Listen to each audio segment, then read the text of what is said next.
আমি আসলে ইতিপূর্বে কিন্তু এর উত্তর দিয়েছি।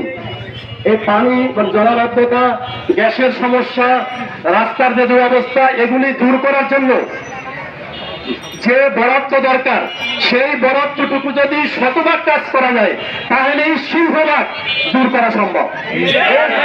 হাজার হাজার কোটি টাকা বরাদ্দ হবে, যদি দুর্নীতিমুক্ত ভাবে কাজ না হয়, সততা এবং যোগ্যতার জবাবদিহিতা, পরকালের জবাবদিহিতা, মানুষের কাছে জবাবদিহিতা, এই অনুভূতি নিয়ে যদি কাজ করে, তাহলে যে বরাদ্দ যা দরকার তার মাধ্যমে এই সমস্যার সমাধান করা সম্ভব।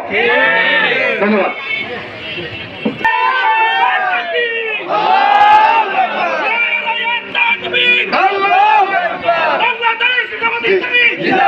সম্মানিত উপস্থিতি, সবাইকে অসংখ্য মোবারকবাদ, ধন্যবাদ।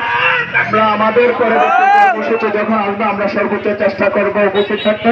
আল্লাহ আমাদেরকে তৌফিক দান করুন। সবাইকে অসংখ্য ধন্যবাদ এবং মোবারকবাদ জানিয়ে আজকে এই প্রোগ্রামে শেষ করছি। আসসালামু আলাইকুম ওয়া রাহমাতুল্লাহি ওয়া বারাকাতুহু।